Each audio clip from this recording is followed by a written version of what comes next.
I'm Harinder Singh. I'm part of GPS TEM, and we have Lauren Leon. I always mispronounce your last name. Lion. Lion. Yep. Lauren Lion from Division of Career Pathways. GPS TEM, GPS Biomed previously, and Division of Career Pathways have been working together on many different elements. So today's workshop is on LinkedIn. Those of you who want to become members, one of the requirement is to have a LinkedIn profile of some sort, and we'll help you to build it over the period of time. But you also have to connect with our GPS. It's still called GPS Biomed LinkedIn group, and we are not able to. I'm trying how to go back and actually change the name. So you have to connect with that group, and there's UCI, Division of Career Pathways. You have alumni groups with UCI. That's how the LinkedIn is really going to help you with the next steps. There are many different aspects to LinkedIn which we don't know about, and there's a lot of misconceptions about LinkedIn in academic circle. We think that it's not important if we are in academia or if we want to be staying in academia. But if you want to get into industry, that's your public face. That's how you're going to get hired. So therefore, LinkedIn is very important. The second reason why for our program we need LinkedIn profile is this is how we're going to track you. When you graduate, your UCI email is not going to be working anymore, but you're part of the LinkedIn group, and I can actually go back and see wherever you are, and I can contact you. And most of the times in most of the programs is that alumni wants to come back and help, but then there's no way for people at the institute to contact them because the emails have changed. So that would be another way of actually getting in touch. And also you'll have a database which you can use later on to see where your alumni is. You can actually ask help from people who are part of the program, who are in the group and doing similar jobs what you need. Okay, so I know all of you pretty much raise your hand that you have the LinkedIn profile, so we just want to make sure that you at least have like the must-haves for the profile set up. Because then when we do get into using it, connecting with your colleagues, reaching out to employers, we want to make sure that you at least are presenting a picture of yourself that you'd want others to see, right? So for our profile must-haves, the first thing we kind of want to look at is your profile picture. And that's often the first thing that people will see, right? And so some of these here are common ones that we'll see, but these are kind of on our don't list, right? So when we look at this one, why do you think this is on our don't list? What are your thoughts?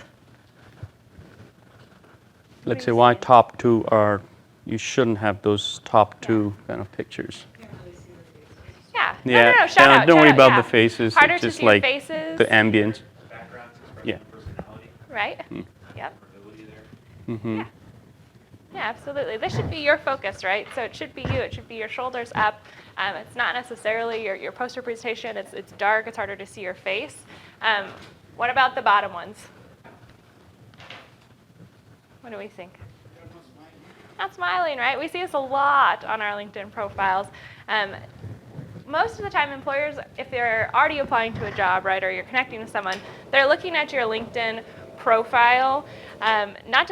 Most of the time, they've already seen that you meet the requirements for a job, or they've already learned something about you. But this is going to go see that fit piece with the company, right? So they want to see personality. They want to see someone smiling, a friendly face, right? So we want to make sure we're giving that to them. So for our professional photos, right, we want to have that balance. You don't need to be overly formal. You don't have to be in a full suit, but we don't want it to be too casual either, right? So don't be out on the beach or something like that. So these are good examples, right, that you can use. Questions on profile pictures. This is kind of a common first question that we get. Yeah? What about like a black and white picture? Is that good or good? Color is usually better, just because, again, we want it to be friendly, inviting, and usually color will do that. But, of course, it's going to be case to case, too. So if you have a question about one, always ask. Yeah. Any other questions about photos? Okay, so make sure this is first and foremost, okay? Make sure this is there. Make sure it's not blank. There's a setting in LinkedIn that will hide your picture if you're not already connected with somebody. So we want to turn that off. Okay, we want at least your picture to be present to anybody looking to connect with you. Okay, so just make sure you have that setting changed. Second thing is we want to have a customized URL. So a lot of people miss this. You're going to be sharing this URL, you're going to be putting it on your resume, your CV, whatever it might be. So we don't want it to be super long, right? So you get to customize it. And what you would need to do is actually go to View My Profile. And on the top corner, it's going to say Edit Public Profile and URL. And you get to create your own. Okay, so it could just be your name, your initials, whatever it might be, but so that it will fit nicely on those materials when you're starting to market yourself. Just one quick thing on that. Most of the time what happens if you don't pay attention to that, it automatically generates a very generic or a numbered and lettered URL. You want to avoid that because what happens is most times when they're looking for you, they'll go by your name and it's easily, you can be easily searched if you have it like Harinder Singh or Lauren Leon. If you don't pay attention to that, because most of the times people tend to put that on their business card so people can easily scan it and it goes there. If they're not able to do it, it should be written on your business cards. When you see that there are like tons of letters and numbers being written, that goes, it's not viewed very favorably. Yeah, good point. And you also reminded me too. So if you'll notice, both Harinder and I have this background changed on ours. LinkedIn will put like a generic blue one. LinkedIn actually has a lot of data that shows if you change that background picture, people will stay on your profile longer, and that's something that we want, right? So change it from just that blue generic to something that's representative of maybe your professional career or something you're interested in. It's not a picture of you or you doing something per se. It's not a picture of like your puppies at home, but it's something just to highlight the background, okay? So our profile heading is probably the second most important thing. When people search us, they see our picture, our name, and then our header. Okay? And there's a lot of different approaches that you can take with this, right? So it could be your current role, which for grad students I'm going to discourage because that's not really descriptive of what we're going to be looking to go do, right? You're in grad school so that you can go get a career, right? And so we want it to be representative of that. It could be a part of your professional brand, so that's part of mine, right? So I'm a clinical counselor and I focus in career and educational counseling. Pretty generic, but it's an option to just show your brand, what you do. It could be part of your professional focus, your strengths, right? So Harinder talks about what he does, right? What areas he's in. So what we see with grad students is your header says graduate student at UCI, right? But that's not very descriptive, especially when that's the first thing people are seeing for you, okay? So we want this to be representative of what you're aspiring to do, right? You are all experts in your field, so present that professional brand here in your header. Anything you want to add? Yeah, if you don't pay attention to adding your professional summary of the headline, it's going to automatically generate a headline, which would be whatever your work experience, the first title is. It could be like, if you're putting postdoctoral research associate, that's what it's going to put on top, and then that's not what you want, because people know that it's automatically generated one and you have not put enough work on your LinkedIn profile. Second thing is, the reason why you shouldn't be putting graduate student or postdoctoral research associate is, you are on LinkedIn, it's an industry professional platform. So people are looking for professionals and people trying to build professional contacts. If you put a student, they will not, I mean, they don't want to look at a student's profile because they don't know how far along you're in the program, if you're going to graduate very soon or if you're still in the program. And a lot of people don't know the difference between a graduate student who's a PhD or a master's. We think it's great. We have postdoc fellows, got my PhD and everything. Not everyone knows what postdoctoral fellows are, and postdoctoral fellow doesn't signify anything. What field you're in, how far along you are. You need to write something which is more people can sort of like relate to, understand, like scientists, biomedical scientists, or if you're working in any specific field, research focus like neuroscience or oncology or biomedical engineer, that's what you should put. You basically, the idea here is you want to attract recruiters to your profile. And the first thing they look on your profile is, what do you do? What do you have put on your profile in terms of what you do or what you want to do? So just a few examples of things that you can do are here. So we've talked about being an emerging data scientist professional with interests in X, Y, and Z.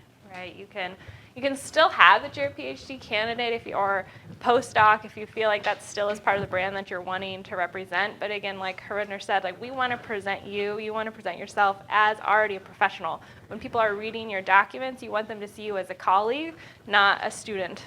Okay, so that's kind of why we try to avoid that piece. If you are going to put like a lab, right, if you're going to keep the graduate student researcher, which people feel really tied to, at least put the area, right? So don't put graduate student researcher for Dr. So-and-so. That doesn't tell us anything, right? So make sure you're at least signifying the type of work that you're doing within that lab. People's brands, their top skills, kind of like we talked about before. Yeah, I mean, as she said, don't put John Smith's lab because nobody knows John Smith. And unless you're working with a Nobel laureate, like, or you could say, like, John Smith, Nobel laureate 2018, 2016, yeah, maybe that'll have an impact. And also, if you want to I mean, we'll get into that in one slide, part of it. If you're an academic, you're looking for postdoc positions or faculty positions, there maybe you can put that if you think your PI is an authority in the field and you're going to be looking for postdocs or faculty positions later on or teaching positions in that particular field. So then after that, so we have your picture, we have your header, and then the next thing that people will read and see is your summary, right? So this is essentially, when we're talking about your resume and that top quarter page, that's where everybody looks first. That's the same on LinkedIn. So they're not going to scroll any further unless they're intrigued by these areas, right? Your picture, your headline, and now your summary, right? So summary, you can approach it a lot of different ways. Some people will just have a few bullet points. Some people will tell more of a story in that section. And it should be your professional bio here, okay? But we're going to make it clear and concise. It's not a dissertation of your professional bio, right? So it should talk about your past, present, and be future-oriented. So what did you do to get to where you are? What are you doing now? And where is that going to take you? Okay? We want it to be keyword-rich, just because LinkedIn runs a lot of things on the back end, right, for keyword searches so that it can act as a passive job search for you, right, to connect you with people. So even if you're not on it, it's running searches to connect you with employers, and that's based off of those keywords. And so we want to make sure we're including those keywords of areas you're looking to go into. Okay. Show your strengths, your interests. So also similar with the picture, wanting to show that personality. A lot of times people will go to LinkedIn to just verify that what they're seeing on your application or when they met you is true, right, to your professional brand. But also then for that fit piece, right? So show that personality. If you're not catching me in the lab, you can find me, on the mountain bike trails or whatever, right? Something really short and simple just to show some of that personality and who you are just as a human being. Yeah. Everyone knows that there's an algorithm behind all of Right. this that's giving you opportunities, and it's kind of based on having specific things. Then Right. I guess what I'm asking is, if everyone knows that, then is there a point at which you're putting in too much of that, or Yeah, I see what you mean, we hear this question a lot of times. Us PhD students and postdocs have this issue that, well, I mean, we believe in data and we believe in like what's real, and therefore, like if we put like keyword like drug discovery scientist, that's like, whoa, I mean, I am not a drug discovery scientist, but in a way you are if your research is focused on working with any specific drug compounds, or you're trying to understanding the molecular mechanism and you're trying to come up with the drug compound. It does fall into that. The idea, what you said, that should I be putting all that stuff, like beefing up my profile? You still have to follow the guidelines, which is you have to be honest. You cannot just put like I'm an amazing tennis player where you've never played tennis, or you're a neuroscientist or neuroimmunologist where you do just immunology. Things like that you shouldn't be doing. And what you put is like, when you go and look at other LinkedIn profiles, and therefore looking at examples is very important to see like, what people, if, whoever was in your same PhD postdoc, what you're doing right now, and they ended up in industry position, see what they have put in, and that's how they got the job. So that's your sort of limit. You cannot go beyond. You still have to follow basics and ethics and honesty, if that answers your question. And I think I'd add on to that in the sense that there's two ways that recruiters will use this. If you're talking about kind of more the passive people reaching out to you based off of keywords, right? Because we have the other side of you've already submitted an application or you already connected and they're just going to your profile to read it to verify. And that, that's not going to show up on your algorithms. But you do get like the generic blast of recruiters, right? Where they just, LinkedIn ran their algorithm and they're sending a basic message to everyone that met their requirements, right, for their search. But then you also have the other one, which I actually got on Monday, right? So they ran a search through LinkedIn for certain skills. My profile popped up, but it wasn't a generic message, right? So the recruiter reached out and said, this is kind of why I'm interested in you. Specifically, I looked at your experience in X, Y, and Z. I'd love to chat with you about that, right? So my profile, the keywords got to the recruiter, and then they went and read it, right? And then reached out for something specific. Yeah, And you have so both. that's great. And keep in mind that you're scientists, you have to use scientist and data-driven approach for your LinkedIn profile also. If you put something in your headline, make sure that you have a data to support that in your description, experience, and and when you're a student, PhD student, or if you're a master's. So when you look at some of the good resumes which have summary of skills, they always put it like exceptional science communication skills as demonstrated by these many oral presentations, these many chalk talks, or publishing in peer-reviewed international journals. So you have to support everything with data, but then on top of the headline, you don't have enough space to put all that, demonstrate that. You could put that in when you get into the summary of skills statement, or when you get into the experience part. There you have to very clearly specify, give the data to support the headlines you put in. So that's where it comes in, it'll be useful. So you still cannot have a disconnect in your profile. The first thing people look at is your headline, and then if they're interested, then they'll start going into detail. So there you're going to lose it if it's not connected. Great. So this example is specifically from biomedical sciences, but there are a lot of overlapping components which you can use. So this is an example from someone who's a biomedical scientist. So you have to keep in mind summary, you have to add specialty, you have to put major skills, and the openness, you have to write open to new opportunities. If you're graduating very soon, you could write that graduating in 6 months, or will receive my PhD in 6 months, and therefore looking for opportunities. This is also one section where you should put if you are planning to move, you're open to relocation. This is where you can put that.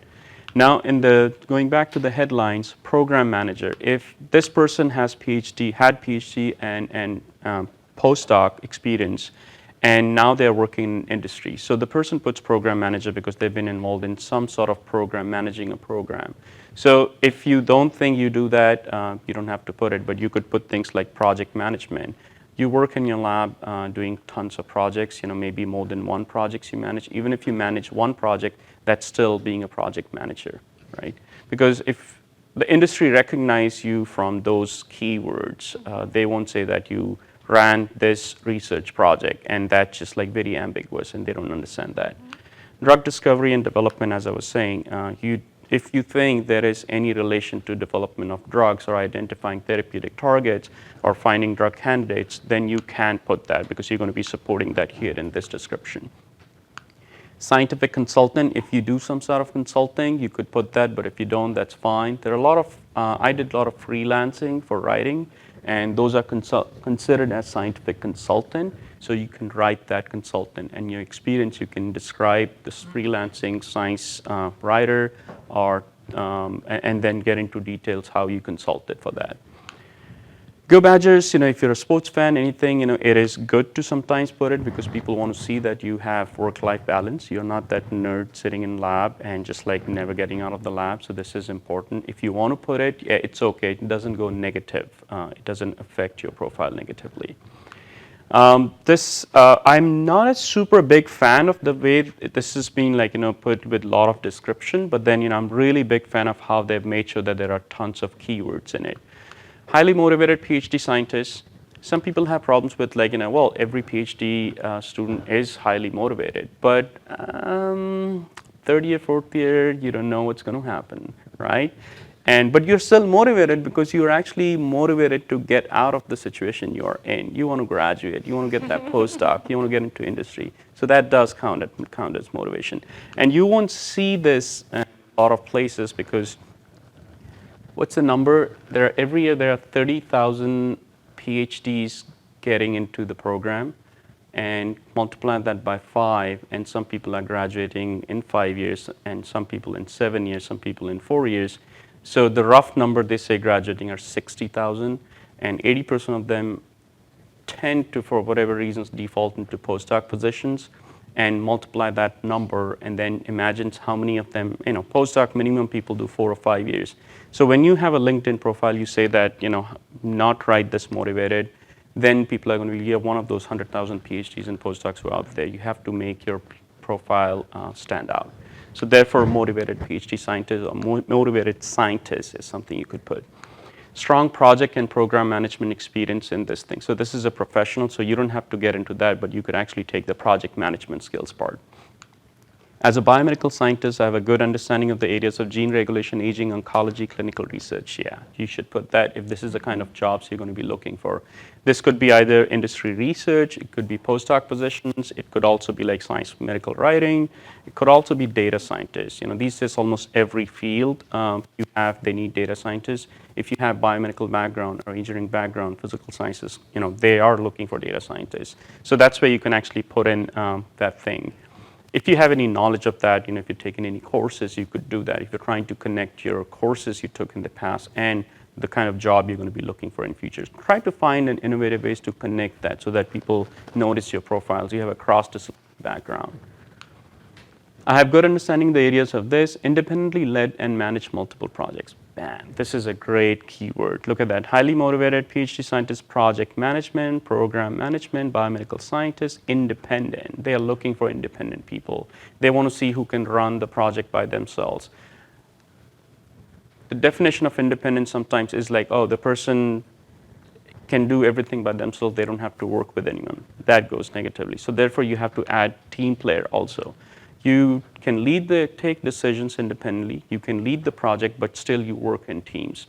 Most of the time the negative thing with us academics is we don't know how to play in teams. We don't know how to resolve conflicts. I mean, all of us had some sort of conflict going on in our labs, and we struggle with resolving. Some of us are naturally talented how to resolve those things, but you need to be able to show that you are a team player, but still you can take independent decisions, which means you are a leader. So leadership qualities is what they're looking for. Collaborator, you collaborate with multiple, with multiple groups and have multiple projects, and then adapt quickly to situations. So let's see how they have this. Independent led, manage multiple projects for initiation, planning, and execution to completion. They're looking for like you start a project and you complete a project, that you don't just start things and just leave it right there. Publish in these high peer-reviewed journals. You can put that. If this is the kind of positions you'll be looking for, you think people would appreciate you having published in high impact factor journals. An effective collaborator and team player. We just discussed quickly adapting and mastering diverse research areas and techniques. You need this. Specialty. I mean, I'm not a big fan of the way they have paragraphs, but still I like the way that the person broke it down. Specialty, project and program management, and then they actually put in specific keywords for which they're looking the jobs for. Person is in industry, have this background, and then is also looking for similar positions in a different company, so they tend to put this thing. Major skills, as you said, like pretty much the list, you have to add that cross-functional communication, stakeholder management. You have to get used to terms like stakeholders. And once you understand the term stakeholders, you'll see that you do this thing every day because you collaborate and for a project with multiple different groups, and then you go back and talk to them. So understanding the terminology is very important because that's what industry looks for. Cost management, and we'd be like, well, I don't know, that's like an industry terminology. You work in the lab and your PI says, okay, order an antibody or order this particular equipment if you're an engineering lab. Now you have to go back, find the rates, the prices, and because you've been given this much budget, you have to manage the costs, making sure that it doesn't go beyond a certain number which you've been told. Risk assessment. You do experiments in lab, you have to take risks, but then you have to take very calculated risks. So this is a term you must put in if you think this is what you do in your lab. Again, this gets into more details and description about what techniques they do. Again, you don't have to put this. This is way more detailed, but if you're looking for positions in industry research, yes, you need to put these keywords because this is what the industry is probably going to be hiring you for. And as I said, that part, and then you have to put your email, something which you would prefer people to contact you. If you're not comfortable, don't do that. There's a LinkedIn messaging, private message, we'll get into that.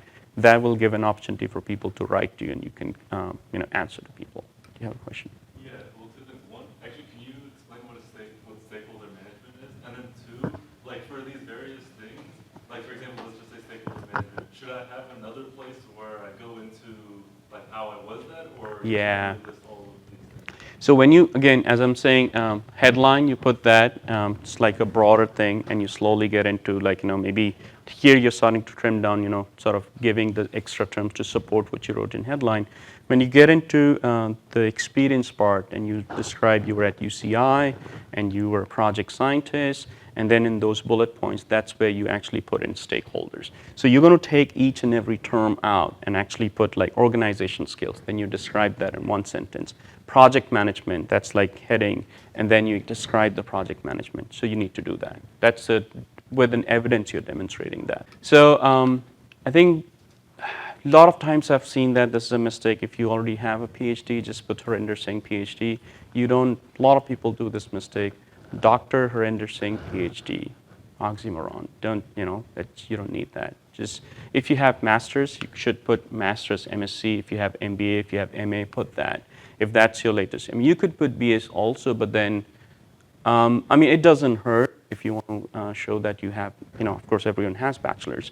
But if you have PhD, that's an extra skill. Yeah, you do put. But then keep in mind that don't repeat things. Headline also should have skills. So here, let's see. This person put protein chemist, structural biologist, enzymologist. This because the person is looking for industry research jobs. So you have to put in those keywords so that when the recruiter who's been assigned by the company to find them a structural biologist or crystallographer, and this recruiter has no science background, has no master's in science or PhD, is going to be typing on LinkedIn looking for structural biologists. If you have those terms, your profile and a couple of like 10 different profiles will pop up. And then if your profile, then they're going to start scanning your profile and see how much of match is there between what they're looking for and your profile. So after that, you have global healthcare venture strategist, drives innovation from outside in, investor, mentor, educator. You could have just these keywords, or you could actually get into slightly more details here. One thing to keep in mind, you see these stars here. Sometimes you'll see these bars, and then sometimes the person just put comma. Do you guys know that when you start to type in, these functions are not there, like this bar and star. You have to actually copy paste those things. Just putting commas is great, but it doesn't really make your profile sort of stand out. So try to embellish profile, learn from examples, see how you can make it more visible and decorate the profile. Let's see. As Lauren mentioned, student at UCI. It doesn't mean anything. You could be student at any level. Postdoctoral research associate is also not something which should be putting, because you could put a scientist, but there are 37 different titles for a postdoc. So postdoc research associate doesn't again mean anything. I pride myself in being a resourceful, yes, keyword, creative director and visionary, experience in leading and inspiring design teams. So this person has creative, humanities or more creative background and is not a scientist. But look at the terms the person is using. I love balancing and creative mind. Need to product development and optimization are my passion. You have to talk about your passion if you can and if you think that's relevant to the job. I'm always looking to be challenged and to challenge others. I don't know challenge others, but driving skills, out of the box thinking. Out of the box is a keyword. You should use that as much as possible. And really bring out their artistic abilities. You can again change the terminology here from artist to scientific abilities, but these are the keywords. Over the past 2 years, I have helped explore California, helped my employer, and snake oil, olive oil, and while operating under budget. So budget, cross risk assessment, cost management, these are the keywords every company will look for, because at the end of the day, company what really wants from you is help them save money and increase their revenues. So these are the key terms you should be using. My areas of expertise, you should put that, graphic design, or if you're in science, you could put that team building and leadership, communications. Communication is another thing. We didn't talk about it much, but then this is the most important thing. You have to be a good communicator. Science communication or people-to-people skills, networking skills, that's important. After that first portion of your picture, your headline, your summary, then you get in, of course, as you know, education and experience section. And this is oftentimes where we see a lot of people lacking, right? They're just putting, I'm doing my degree in this, or this is my role. But we want to make sure we're including, one, make sure that your current one is on there. You don't have to already have it to put it on there, so make sure your PhD, everything is in there already. But we want to make sure we're including things like if you did study abroad, if you have minors, concentrations, if you're taking additional coursework, activities that you're involved in, putting GPS STEM, right? All this stuff can go here. So make sure it's not just listing, right, the actual degree you're in, but make use of that space to show what you're actually doing more than just the degree itself, okay? Experience, a lot of times when people come to my office, they're like, I haven't had any experience yet, so I'm nervous trying to apply to jobs. Do not undervalue your experience here. It counts, right? So what you're doing as a graduate student researcher is experience, okay? So if you've spent 5 years in your PhD, you have 5 years experience, okay? And that's how we want to phrase it. This counts as your professional experience. So we want to make sure that if you're listing things like graduate student researcher, teaching assistant, those are your job titles, right? So you can have in your experience, UCI is your employer, and your job is teaching assistant, okay? So it's not just the degree section, but then all the roles that you're involved in as a student. And we want to make sure that within here, it depends on how you're also using LinkedIn, right? If you're wanting to make sure that this is transferable, you're not sure if you're going to industry within academia, right? You're not just going to put held office hours once a week, right? Like that's not what your role was. But what were you doing as experience, your skills as a teaching assistant, right? So were you developing curriculum? Were you planning?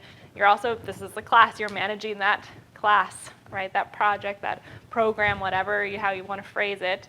You're meeting one-on-one with people, you're problem solving, why are you doing these things when you're meeting with students? That's what's going into your description within your teaching assistant, right? Another option within LinkedIn too, it doesn't just have to be bullet points like it would be on your resume, but you can talk about why you loved being a teaching assistant, right? As a teaching assistant, I was passionate about this, or this provided me the opportunity to do X, Y, and Z, right? So you have a little bit more freedom here. It doesn't just have to be skills. Okay. Anything you want to add? Yeah. How many of you are aware about the STAR approach in your resume, LinkedIn, and pretty much everything you put on public profile? Yeah. So STAR approach, for people who don't know, and this is what you should be using on your resume and pretty much every document where you're looking for jobs and trying to impress people. The only way to show that what you've accomplished, as Lauren said, just held office hours, that doesn't mean anything. That's just ambiguous. You have to give, S is for situation, task, action, and result. What was the situation? How did you act on it to resolve it? What was the action you took? And then what was the final result? So therefore, once you take the STAR approach, company or even in academia, you need to quantify, give some numbers. If you were teaching, if you taught undergrad or medical students, say how many students you taught. You taught a class of 50 pre-med students or undergrad students in this thing, give that number. And then also give how many of them actually were able to get A's or B's. And if it was a pre-med class, if it was like post-bac program, say how many of them actually ended up in med school. So that's the numbers you're giving. That's actually a measurement of your success. That's a yardstick you have to use. If you don't have exact numbers, if you think there was like only 10 students in the class and all nine of them ended up in med school or they got into grad school, so then don't use 10, you can use 90% of them ended up in this thing. So don't underestimate any of the things which you have, just try to represent it slightly different. And then give data for academics if you had started a project on neuroscience or any specific topic, research focus. You conducted these experiments, and the result was you actually published those results in international journals, or you presented in international conferences, or you gave department talks.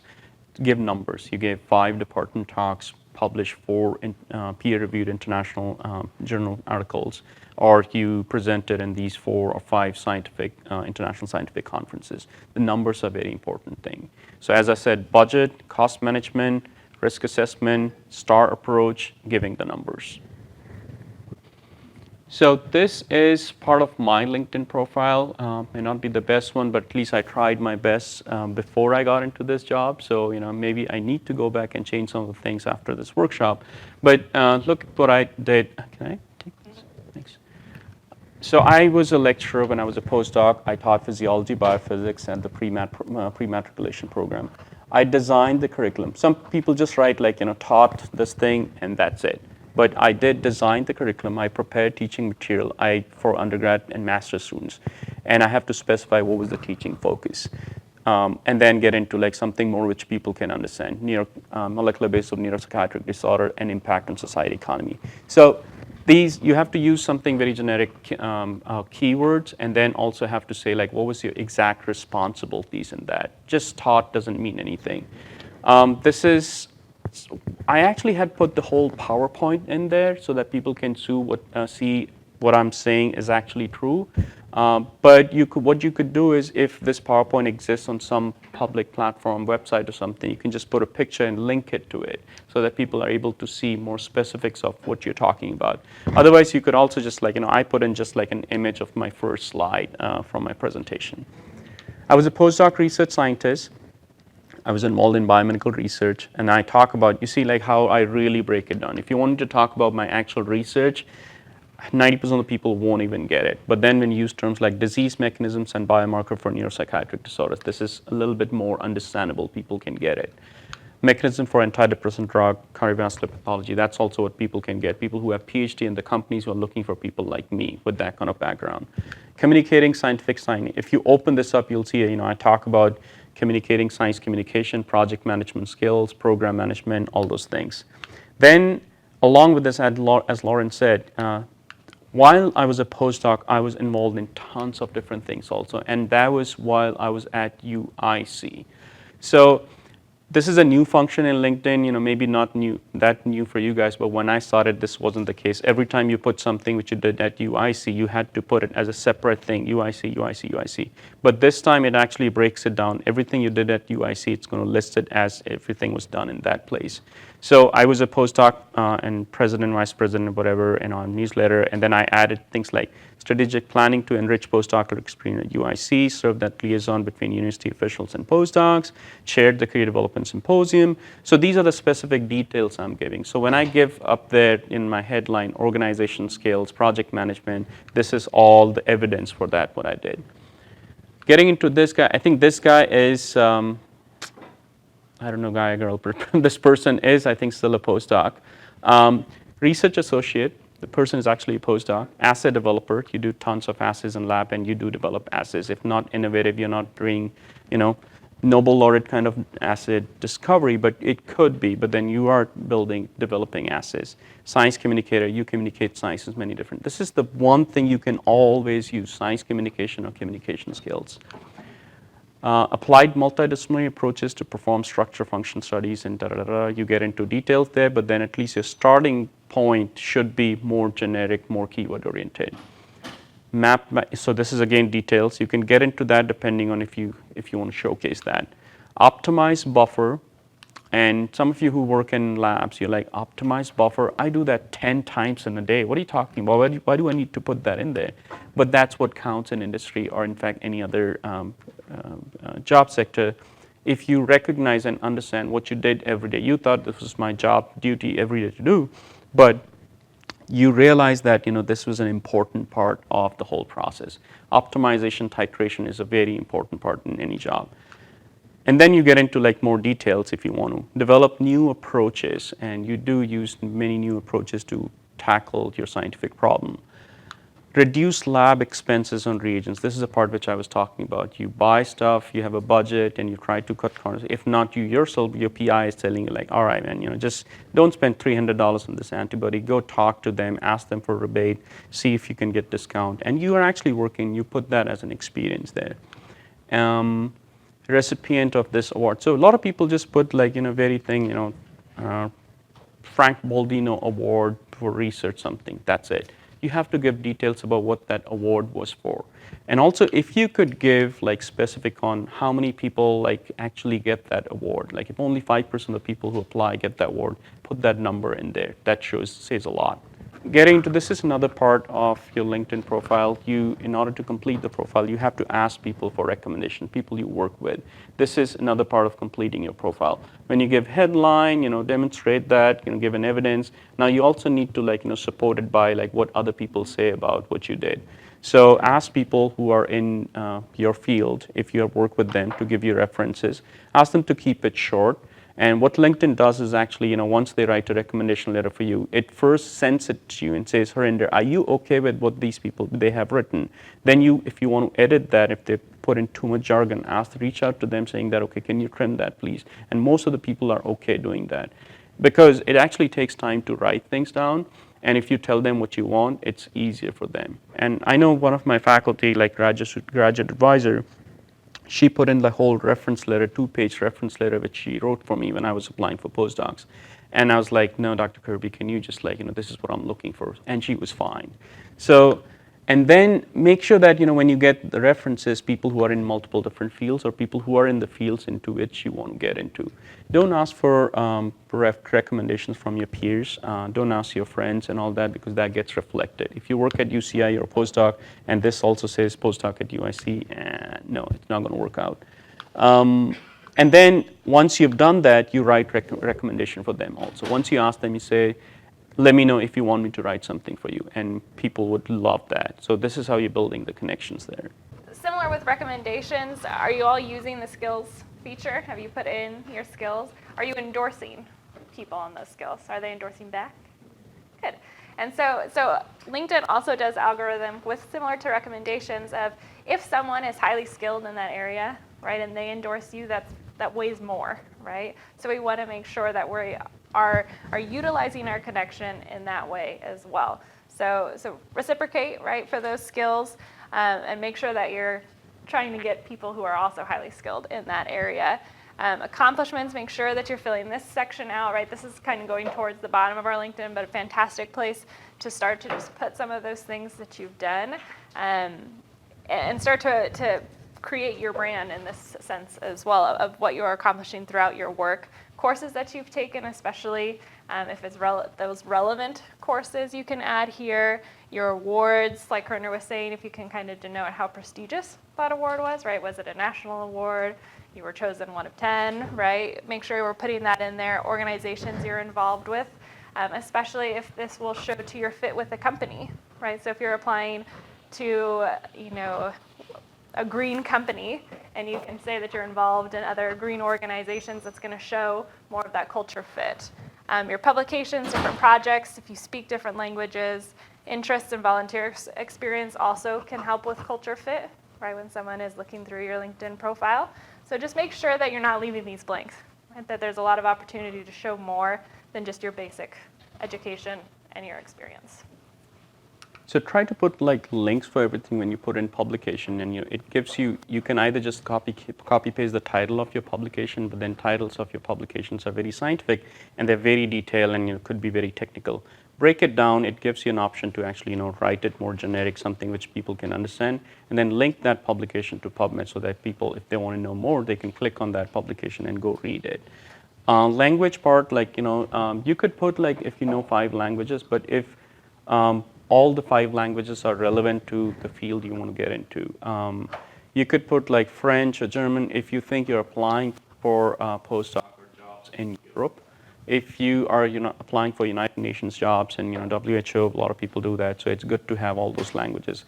And don't put a language which you don't think is used as a medium of communication for any of the professions you want to get into. Yeah. I mean, you can have the bare minimum on your LinkedIn, but oftentimes you're going to be limited to that 1 or 2 page resume, right? So LinkedIn is really this opportunity for you to put more expansive, a more holistic, comprehensive package, right, for your employers and the people that you're connecting with. So this is what I was mentioning earlier. This is our GPS Biomed, GPS STEM page. So yeah, so what you'll see here is you'll see a lot of events, advertisement going in. If you don't read my emails, if you don't see the newsletters, that's fine. Just go on LinkedIn. We tend to update things there also. This is, as I was saying, this would be a way to actually for us to keep track of you, and you can see what we are up to.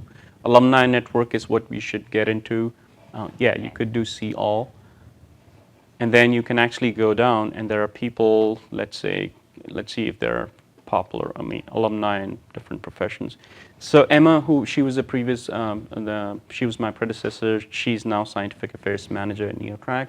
A position comes up, you write to her saying that, Emma, I'm part of GPS STEM or GPS Biomed program. I'm looking for this position. Let's connect, and then she'll give you more. She would be happy to connect with you if she sees that you're coming from this group.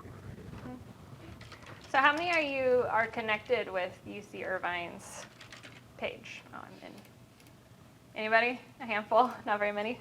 So it's important to do this, to get connected, because you're going to have a vast majority of alumni who are connected here for you to reach out and explore opportunities, right? So have you heard of informational interviewing? A few of you? Yeah. So the best way to get informational interview is, of course, to have someone refer you to meet with somebody, right? But the second best way is if you just have something in common with them that you can reach out, and then they're going to be more likely to just be willing to meet with you. So this is a fantastic way to find people, and you can start to sort down, right? So you have over 160,000 people that you can start to sort through. You can do it by location. So if you know you want to stay in the Orange County area, you can start to filter it that way. If you know, hey, I really want to work at Edwards Life Science, you can start to filter it. There's additional, right here. So there's additional things if you know, okay, Edwards Life Science, and I really want to be in research. Start to filter it down, right? We're down to 59. And these are the 59 people that are matching that criteria, right? So now you have 59 potential profiles, people that you can look through to see their path to get to be a researcher at Edwards Life Science, potential people to reach out to do informational interviews with, and you can see also your connections with other people. So again, tapping into your network, who do you know that knows somebody, right, that can get you connected? So if we're loving Annette's profile here, and I want to reach out and talk to her more for informational interview, right, you can hit connect, add a note, and just introduce yourself. Hi, I'm Lauren. I'm currently a PhD student at UCI, also in this field or whatever. You're already connected to her because she's an alum and you're working at UCI, so that's your connection. I'd love to know more about the work you do at Edwards, and I want to connect, right? And you can do that from that approach. You don't necessarily have to have premium, right? You don't need to have that as a student. A lot of features will be available for you. And then you send to connect, right? If she accepts that, then you can continue that conversation and learn more about that. Also have a reason to connect with people if you just simply blindly keep sending random and mass connection requests. People probably won't even look at it. Always find reason and write to it. Like you were at the last event, they're panelists, you write to them and saying, it's wonderful listening to you, or you were not at the panel discussion, but then I saw that you were there, I would like to know more about this thing. So you can ask them that, give them a reason to connect with you. The other thing is, you'll see a lot of people will be trying to connect with you also. If you don't see there's any reason for you to connect with them, I don't do it. If there's someone like, actually 2 days ago, some real estate agent wrote to me. It's like, oh, I see that you're in Orange County, we could connect. And I know real estate, these people actually are using very smart ways. They see that you are at UCI and you're working, maybe you'll be looking for a house, and therefore they're trying to reach out. I'm like, no, I don't want to use that. So say no. You may have people, if you see someone like some industry professional who is also from UCI and is just randomly going and connecting with people, that's okay if you think that connection is going to help you in future. And that's a connection you can go back. And let's say if that happens, what I do is I write to them like, thank you, Dr. So-so. Thank you for connecting with me. I see that you are UCI alumni and you work at this thing. Would like to keep in touch for future. So this way, when time comes, a year or 2 or 10 years later, you're looking for a job and you see that at Edwards, this person is working, and you see that, oh, they're in your connection, and you go into messages to write a message. This short note which you had written them will actually pop up. And then you write your message, so when they see that, oh, I did connect with this person 10 years ago, and I know them, this was the reason. So this, keep building, and it's a snowball effect, and, it helps you start working on it now. Again, that's one of the things which we emphasize. Start working on your LinkedIn profile now, even if you think you're 2 years away from getting a job or finding a job. I had a quick question on back to the thing with like the different categories, like experience and whatever. Like where would you put like a certificate that you got? Yeah. What So was that called? you would put that in. There are actually awards and courses, and then when you put courses, there's a great place to put certificate because you took that. There's a category, and the most effective way to do that is actually, let's say if you were taking the Business for Scientists course, the information is on our website and Applied Innovation website. So when you get the certificate, take a picture of that certificate, put it in there, and write the main topics which were covered, which you are knowledgeable about. Then there should be a link that you click on that and it takes them to that page where the course was offered. So then people can know more about the course. So just throwing things down there doesn't, maybe it'll help, but then if it has everything connected, it'll be even better. So just 2 examples of people who haven't quite figured out their settings either, right? Make sure your name is visible to people you're not connected with. Make sure your photo is available for people you're not connected with, because you're less likely then to reach out to these people or have people reach out to you, right? Some other cool features just to show, instead of reaching out to you, can always just look through someone's profile, right? So if you are interested in being an R&D engineer at Edwards, probably wouldn't click this one because they don't have a picture, right? So they're probably not up to date, but you can just look through what was their career journey to get to be an R&D at Edwards. Some other things that are just fun to show you about LinkedIn, like if we just want to search, right, for a job, right, or other things, you can look here, just search data analyst. It'll show you current jobs that are available, people that show up for a data analyst, groups that are available on LinkedIn, companies that are related to that. So just doing basic search for careers that you might be interested in, you can learn a lot here. Part of that researching and exploration of understanding what career options are for you can really, most of it be done just through LinkedIn and then looking at different people's profiles and companies that are posted here. And all the other suggestions, right? So if you just know the term data analyst, it'll show you some other options that you can do. You can also go into the work tab and you can research salaries, right? You can look at different jobs that are being posted. So, we talked about keywords, and I'm like, how do you know what kind of keywords you need, right? What's the best way? I know LinkedIn uses algorithm to actually, find like these to find your profiles. So this is a job which Lauren opened up this page, and now, so this is job description. It says job responsibilities, and these are the requirements. So what I would do is, Google has this word cloud. So this is the word cloud thing. So what you're going to do is you're going to copy paste that job description into this space, and then it's going to generate a word cloud. And then it's hard to know, well, you can see that, they're looking for the main words which pop up are like, scientific, meetings, field, clinical, right? So you can actually make your profile heavy in those keywords. Or you can actually go to the word list, and it'll actually tell you, okay, how many times each word pops up. That becomes your keyword. 4 times medical pops up, 3 times the clinical, or 3 times the business thing comes up. So you have to make your profile keyword rich, heavy like this using this technique. So let's do one quick one. So you go to the requirements which they're looking for. You copy, go to this.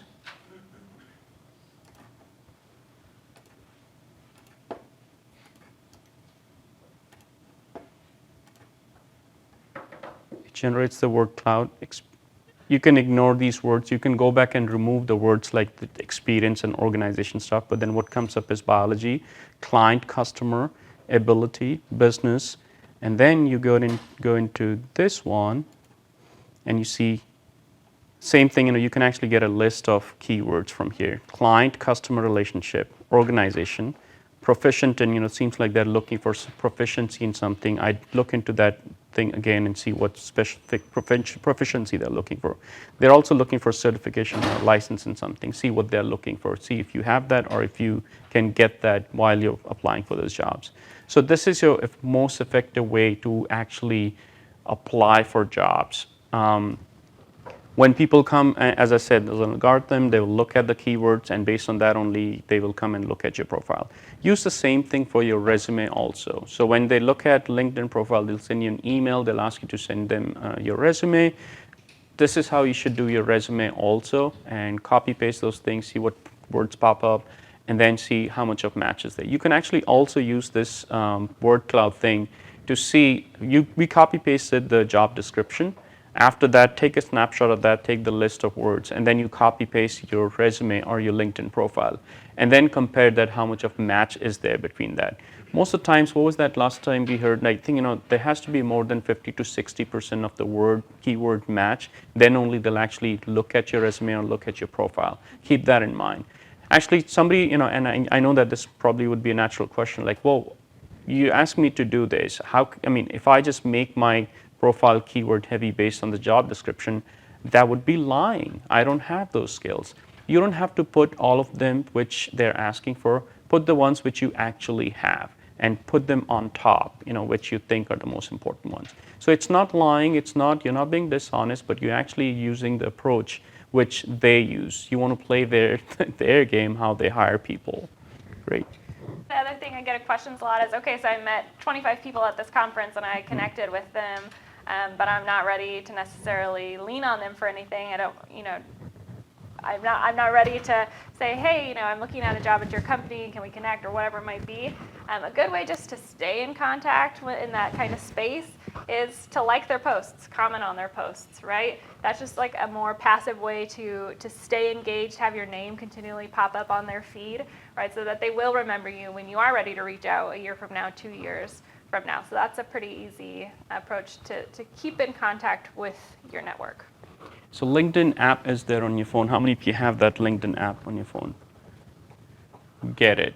Because this is where, LinkedIn is something which is almost becomes like a job. You have to do as much as possible. You see people are commenting, liking, you like it, you use that. The second part is there are different functions. You can actually explore that for jobs and adding posts. But when you're at a networking event, on the right-hand side, on top, the middle, nearby. So you're at a networking event. Now you don't always have your business cards. Even if you exchange business cards, you forget to go back and write them emails. So, and at the end of that, you want to connect with them on LinkedIn. So this is almost like a dating thing. The function they have put in. You can see how many people are around at that networking event, and then see if you see that person, you're talking to the person, you can say like, oh, is this you? Then you connect with them right there. So this is another effective way if you're at a networking event and don't have business cards. I think there was one. Okay, so as Lauren was saying, post as much as possible, follow people, connect, ask for help if you want. Informational interviews, 90% of the times I've seen people are ready to help. There are some etiquettes of communication. Don't bother people. Don't send multiple emails. Don't ask for jobs. That's going to be a big turnoff. So I know you guys know that, but just emphasizing, don't bug people. Most of your jobs come from referral.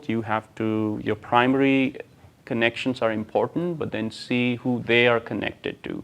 You found a job and go into people, and it will show you at Edwards these many people work. And then you see primary connections as a function, and you can see if you know anyone who's directly connected to you. Do secondary, then it'll show you like, okay, what that person is connected to Harinder, and I'm connected to Harinder. You write to me saying, Harinder, I came across this job, and I was looking, I don't know anyone, seems like you know this person, would you mind introducing me to them? This is what I'm looking for. So I'll send a message, CC you, you're in the loop, and saying that this is my student, and they're looking for a job. Not saying that they're looking for a job, but then they're looking to know more about the job and the company. And then most of the times they will respond, and then you set up an informational interview. There's one thing we had. There are email communication. The etiquettes are you have to write. Salutation is very important, like Dr. Dear, hello, hi. You don't just start like, hey, can I set an informational interview? Don't do that. Do your homework. Don't have typos in your messages. Avoid long emails. In fact, when you write a short note, it only gives you maximum 300 words. So use that space effectively so that you're not like adding too much. People don't have time to read long messages. So straight get to the point that I came across this thing, I would like to set up an informational interview because I want to know about the company. And once they read quickly, they'll get back to you.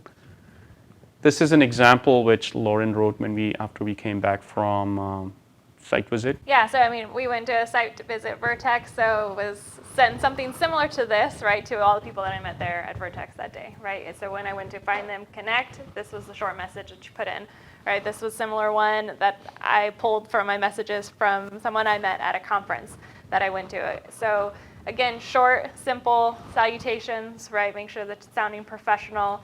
And like Harinder said, this is going to stay. So I probably am not going to connect with Nicole yet. She does career development at Kaiser. I'm not looking to leave my job, but if I am anytime soon, this is going to be in Nicole's messages, right? So I'm going to go back, 2 years from now and say, hey, Nicole, she's going to remember where she met me, what we talked about, those types of things, right? And this one, I did set up an informational interview with her, so I already had that, right? So I sent her this message, and probably a week after the conference, we had an informational interview, so now I know more about what it's like to be a career counselor in industry. So just two different kind of approaches. Well, so this is the end. I know this is a lot of information and you have to spend time on it and keep working on it. And if you need any help with building your LinkedIn profile, we work with a lot of students and help them, how to identify keywords for their LinkedIn profiles. Feel free to reach out to us. Best thing would be go look for examples and, and look into alumni, see who were PhD students and postdocs, see where they ended up and how they have actually built their profile. That's about it. Yeah, hopefully, it's just more than your profile, but all the stuff you can do just to connect employers, research those careers. So hopefully you can take advantage of all of that during your time here. All right. Thank you very much. Take care.